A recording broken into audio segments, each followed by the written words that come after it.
Hi everybody, I'm Dr. Andy Heiberger. I'm an addiction specialist from Shepherd Hill in Newark, Ohio, and I'm here today to talk to you about the disease of alcoholism. And I want to welcome you to the Recovery Channel. What we're going to talk about today is a number of topics, and I want to give you a little bit of an outline to get started with. We're going to talk about the scope of the problem of alcoholism.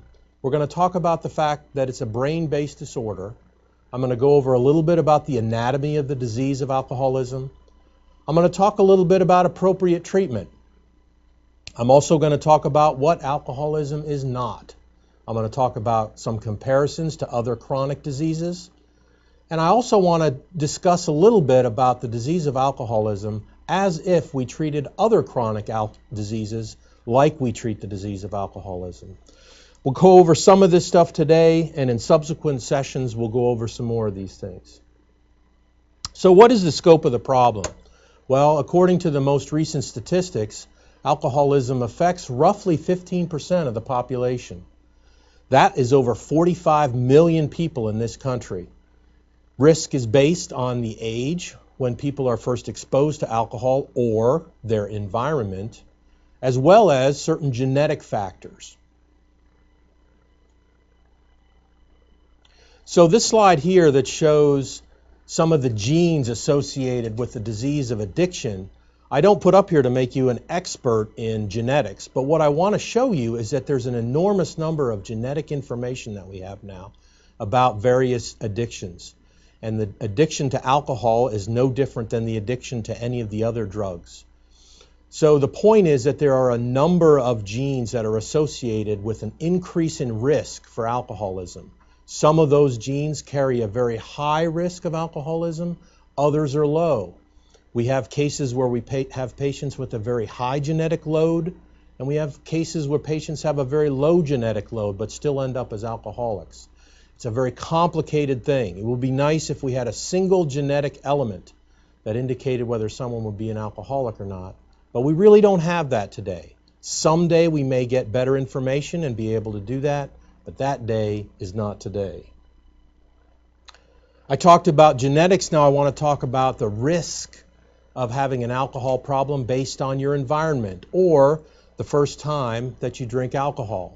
As you can see here, this is two different studies done by the federal government that looked at the risk of having an alcohol use disorder or alcoholism, alcohol abuse, based on the age that the first drink of alcohol was consumed.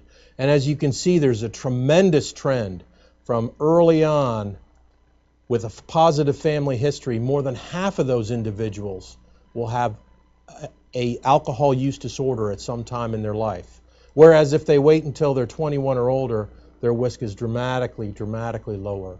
This data was reproduced in a subsequent study done 10 years later with no real difference found in the incidence of alcoholism based on age of first use. Now, this is an important concept that a lot of people don't understand, because in our culture, many people believe that if we teach our kids to drink alcohol responsibly at home, then they won't have problems with alcohol later in life. The truth is, it doesn't matter where someone takes their first drink of alcohol. That's what really contributes to their risk.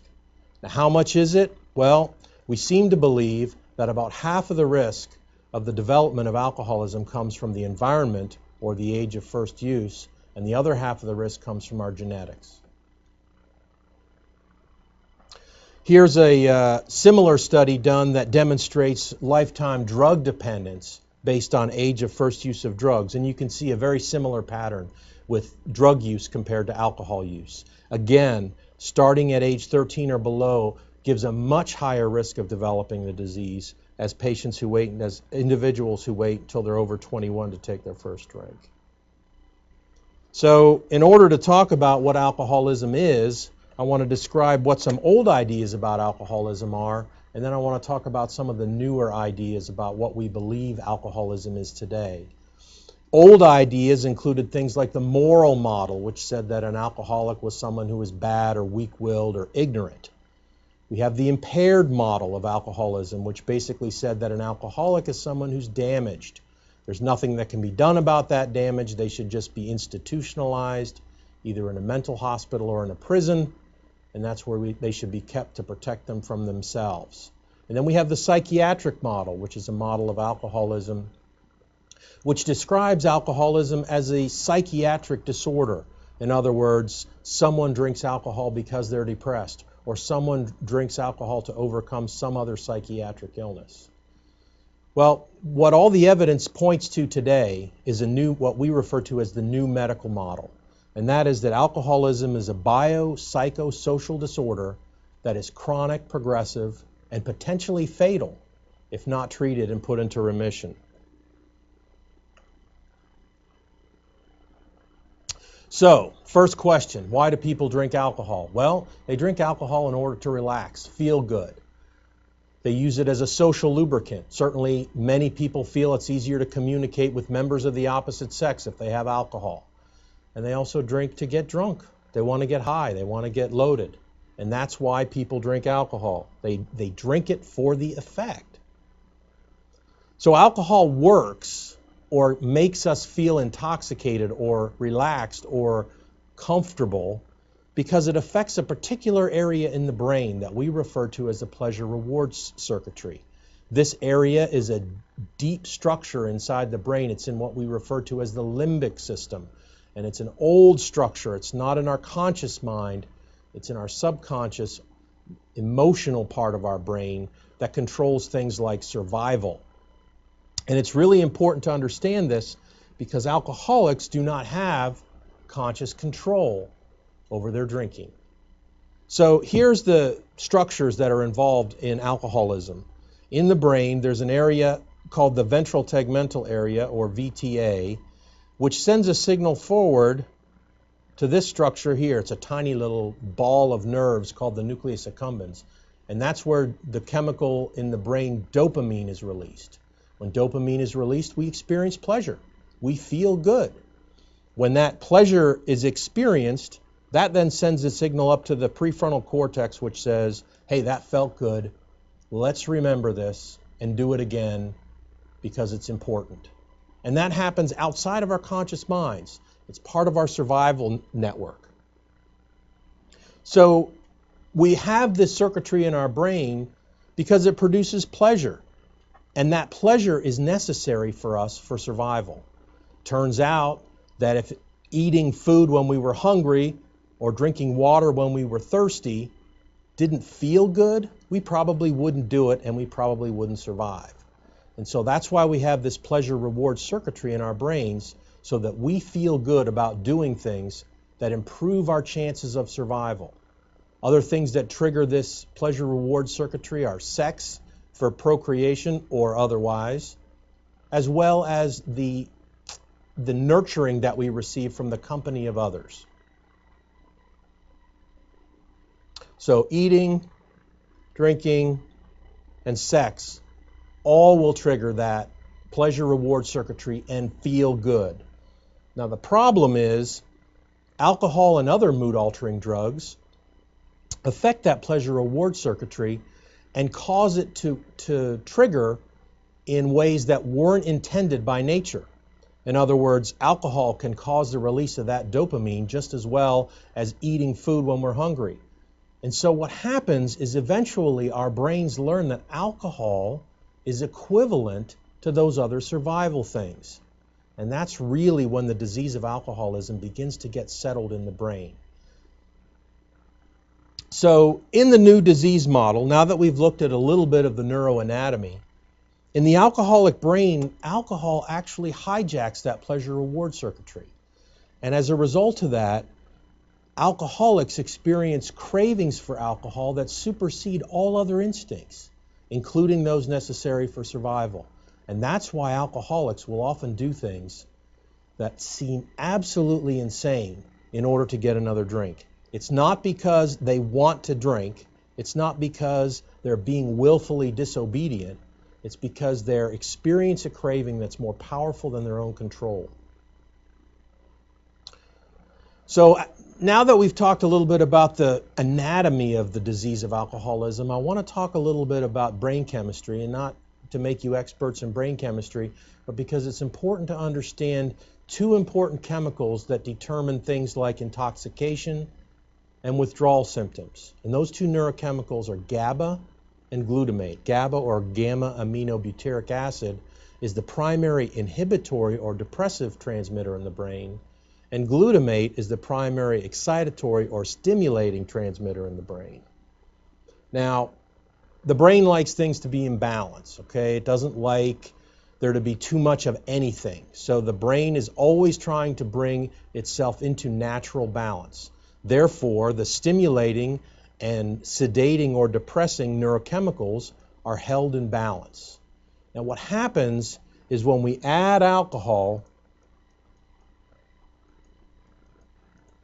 to this side of the equation, it increases significantly the effect that GABA has on the brain.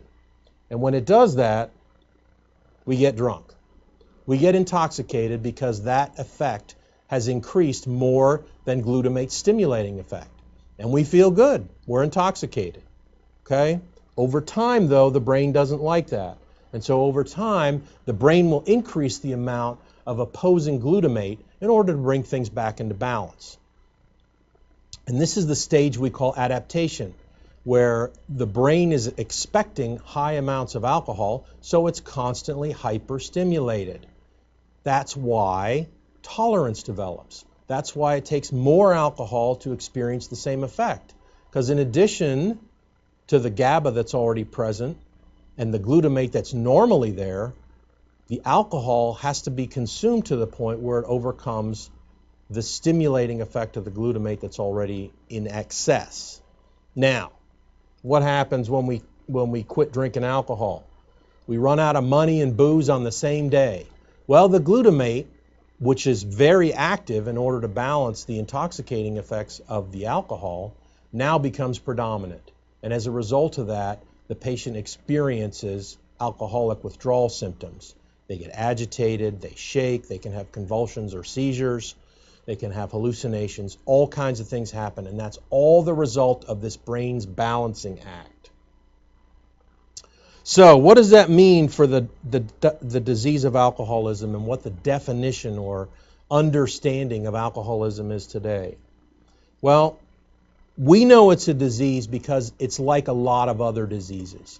And a lot of other diseases have symptoms. And so let's talk a little bit about what the symptoms of alcoholism are. Okay? A change in tolerance. In other words, the alcoholic who used to drink 2 or 3 beers 2 or 3 times a week now drinks a fifth of vodka every night in order to achieve the same effect. That's the result of a change in tolerance. The alcoholic will experience withdrawal symptoms. Remember that balancing act that the brain's doing. When the alcohol level gets below a certain point, the alcoholic will experience withdrawal. Another symptom of alcoholism is end organ damage. We're going to talk a little bit more about specifics later, but everybody knows that alcohol damages the liver, alcohol can cause problems with your pancreas and your stomach and so forth. Those end organ damages occur as a result of the toxin of alcohol. Another symptom of alcoholism is the loss of control. Blackouts are chemically induced amnesia, and they are a type of the loss of control. And the last phenomenon that is a symptom of alcoholism is craving. We'll talk a little bit about what a craving is, because it may not be exactly what you think it is.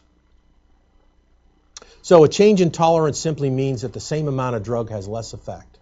More drug is required to get high, and it's due to both cellular and metabolic adaptations. In other words, changes occur in our body's cells and in our brain's responses so that we have less effect requiring more alcohol to produce the same intoxication. Withdrawal symptoms basically are the opposite of the effect that alcohol has during intoxication. Nausea, vomiting, anxiety, shakes, hallucinations. And interestingly enough, although alcoholics develop tolerance to the intoxicating effects of alcohol, they don't develop tolerance to the withdrawal symptoms. And that means that withdrawal symptoms get worse over time, never better. That means patients will go from experiencing shakes in early withdrawal to having seizures later on as the disease progresses. And that's because of a strange issue in the brain that won't allow us to experience endless pleasure and the withdrawal always gets worse over time, never better. Some of the end organs that are damaged, gastritis and ulcers are common in alcoholism. Pancreatitis is an inflammation of the pancreas as a result of damage from alcohol. Liver damage up to and including cirrhosis and liver failure. Blood disorders like anemia and immune system dysfunctions. And of course, brain damage. Now, we have laboratory tests that we use on our patients all the time to diagnose abnormalities in most of the things on this list. We don't have a lab test to measure brain damage. However, the brain is probably the body's most sensitive organ to the effect of alcohol, and therefore brain damage is very common in alcoholics. We don't like to think of it that way, but nerves are destroyed in the presence of alcohol, and it's important to recognize that, as significant cognitive impairment often occurs in our patients, particularly when they get to us in the later stages of their disease. So another one of the symptoms was a loss of control. We describe that as what we refer to as psychosocial deterioration. This includes loss of job, family, financial distress, legal problems, and a failure to meet obligations. In other words, all areas of our life are subject to that loss of control that occurs as a result of our progression of alcoholism. Blackouts or chemically induced amnesia only typically occur in alcoholics, although it's possible for a non-alcoholic to experience a blackout. Typically, a non-alcoholic or non-tolerant person will pass out and lose consciousness before they experience a blackout. Typically, it requires a blood alcohol content of about 0.3, which is roughly 4 times the legal limit.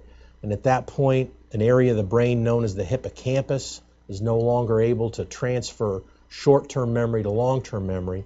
And so people experience, walk around, do things, drive cars, go to work, but have no actual recollection of what they did. And that's what a blackout is.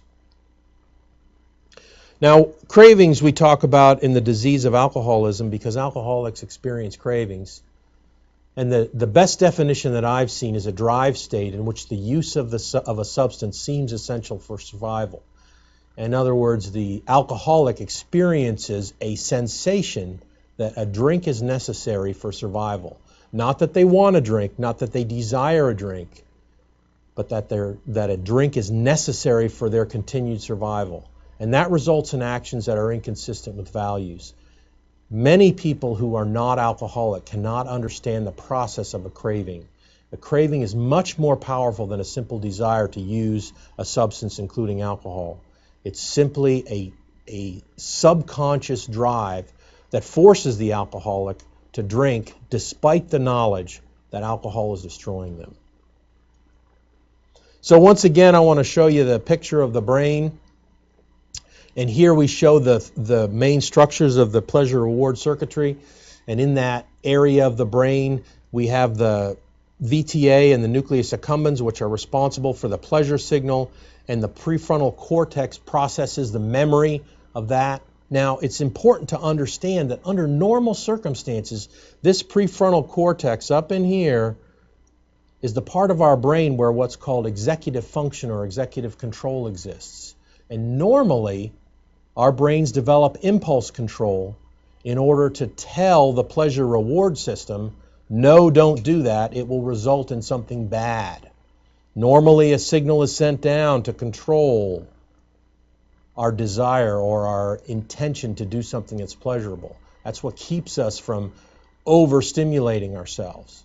In alcoholics, there seems to be a defect here where that signal never gets down to stop the craving from forcing behavior. And so what we experience with alcoholics is that intense desire, that intense need to use a drink of alcohol despite all the negative consequences. And that part of our brain, which is supposed to tell us, no, don't do that, never seems to get the signal through. And that's what a craving is all about. Normally, the prefrontal cortex exerts that control over behavior, and it prevents us from doing things that we know are wrong. In the disease of addiction and alcoholism, for some reason, The reward circuitry is not inhibited and the craving drives behavior. And it's likely due to the failure of impulse control to develop normally. And that typically occurs because of early use of mood-altering drugs. During the ages of 13 to 17, one of the most important things that the brain is doing is developing impulse control. When mood-altering substances are present in the brain during this development process, typically impulse control doesn't develop normally. And as a result of that, that signal never comes down, and the craving drives behavior. So far, what have we learned?